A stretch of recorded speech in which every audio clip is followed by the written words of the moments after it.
Hi, this is Jan, co-founder of CogniX. Today I want to take you under the hood of our system and show you the engine behind our UI, still at our primordial stage. This is the true power of CogniX, a RAG system based on an event-driven microservice architecture. So let's jump into it. Our architecture consists of various components working seamlessly together. The APIs written in Golang are just the tip of the iceberg. The real magic happens with our orchestrator, which is responsible for the application scalability.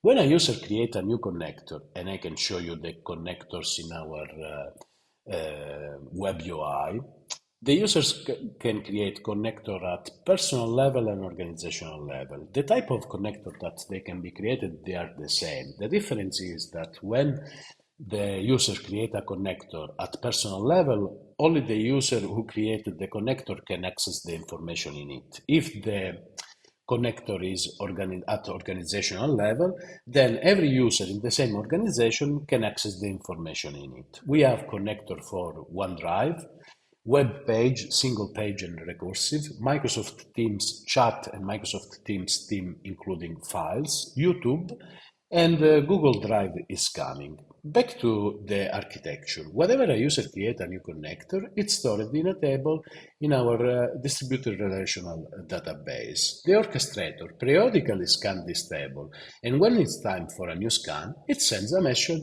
to our distributed message bus NATS. Depending on the connector type, a different service will pick up the message and start scanning the data source. Connector is the service responsible for scanning our cloud service. And the connector will scan the drive, generating the checksum for each file, ensuring only new or modified files are scanned after the first pass. If the file is an audio or a video file, the message is sent to NATS, and the voice service, powered by Whisper, will pick it up.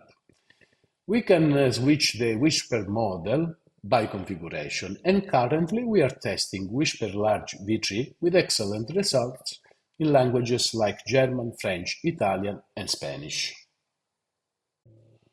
Okay, let's have a look at some code then.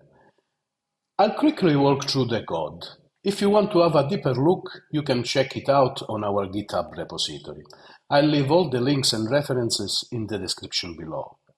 Once the text is extracted and converted to Markdown, another message is sent to perform the semantic analysis on the file. And this is where semantic service kicks in. The semantic service will handle the text extraction from supported file types and then semantically split the content using sentence transformer from Hugging Face. Semantic analysis involves splitting the text into meaningful chunks and transforming this chunk into embeddings. And here we have the embedding service. These embeddings are numerical representation of the text meaning, and they are stored in a vector database for future retrieval. Okay, let's go back to the architecture diagram. So the embeddings are stored into the distributed vector database, Milvus. Some references are stored into the distributed relational database, and the search service is responsible for performing semantic searches, retrieving relevant information that can be augmented by an LLM.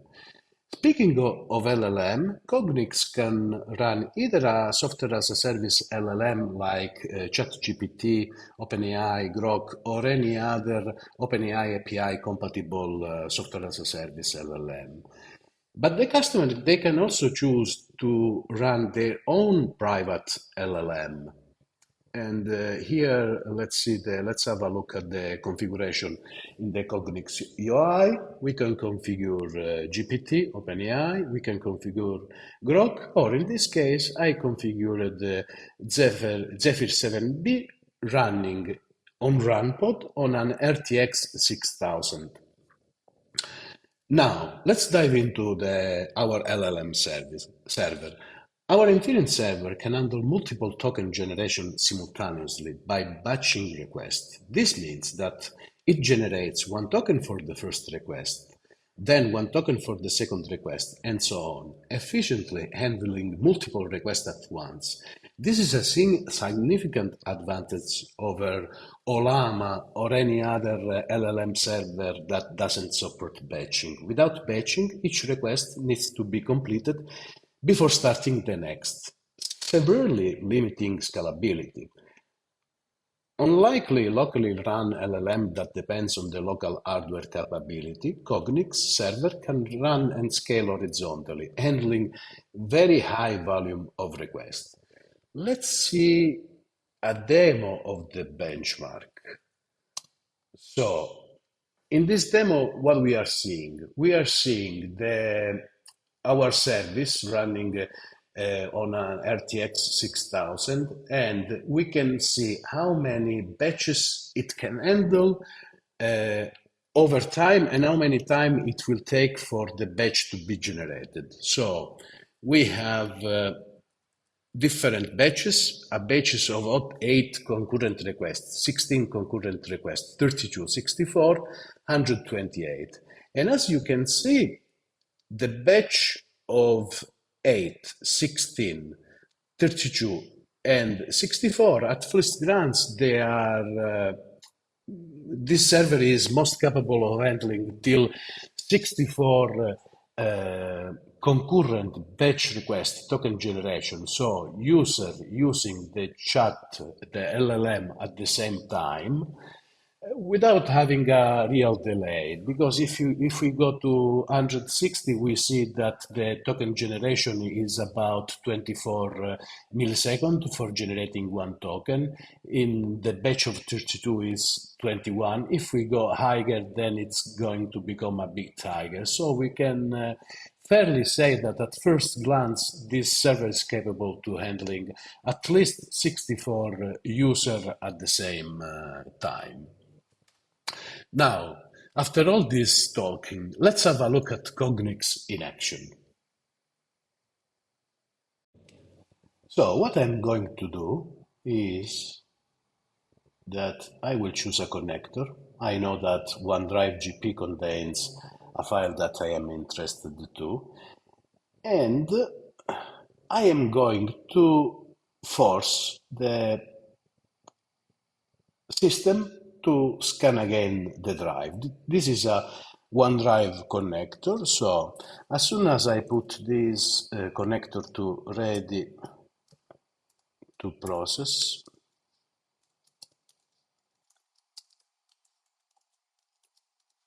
and I will set a last update that is old.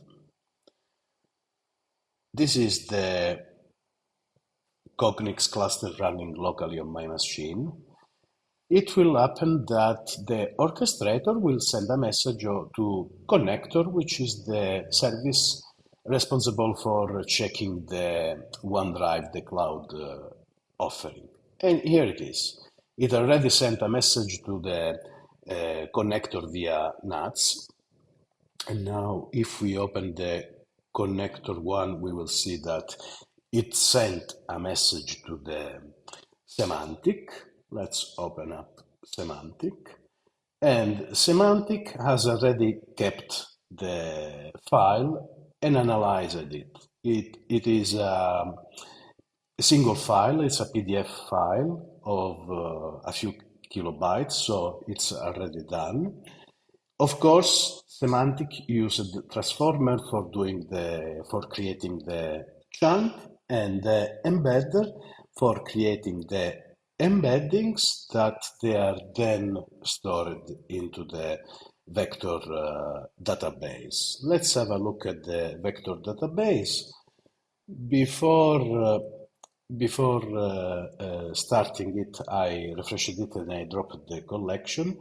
And now I see, as you can see here, it's saying that 210 entities have been stored and created And here in Attu, we can see Attu is the UI from for Milvus. We can see the 210 entities that they are stored, and these are about a WPF, Windows Presentation Foundation chapter. Okay, now if, for example, I go to the chat part of the UI, I can write something like how I can create a custom control in WPF. What's going on here?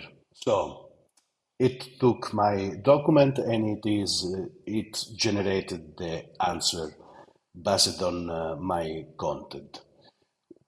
What's happened here is that the UI asked the API to process this request, and the API server created the embeddings, used the search service to retrieve the data from the vector database, and these are the search results. Now the output is really the bug because we are working on it, so you can see that the results that they are there, content and the cousin similarity, distance that it's finding for every search result that it gets.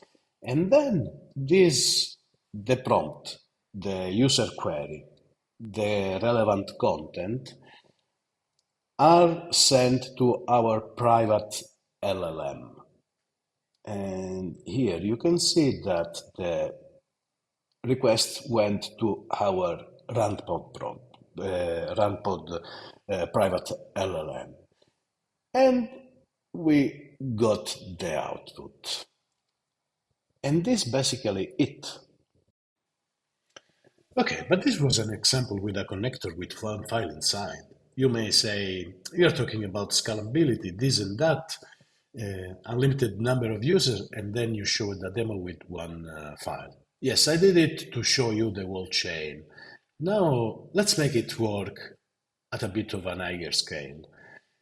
This connector is one of the connector of my Teams. Now let's see if I can trigger it to run. Okay, so I want this one. Let's highlight the row so I trigger the right one. To process and last update an old date. So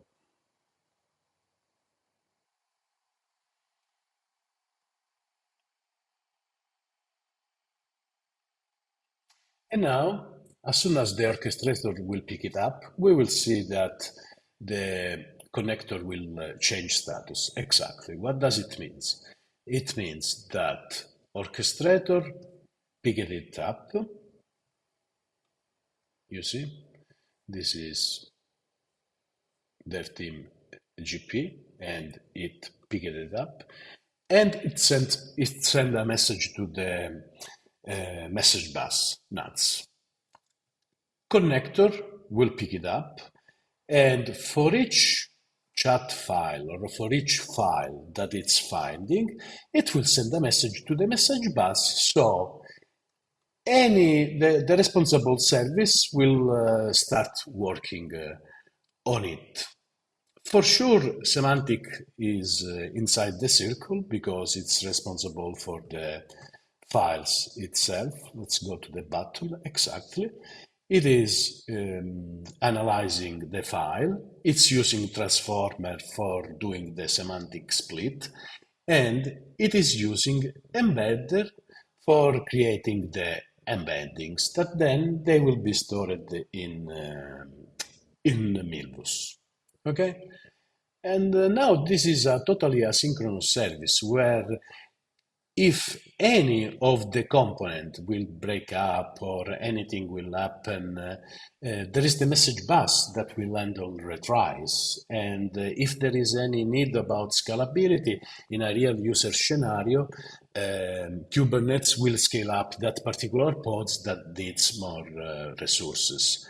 If I show you now the resources used in my machine, I believe that they will be pretty high because there is no GPU pass-through.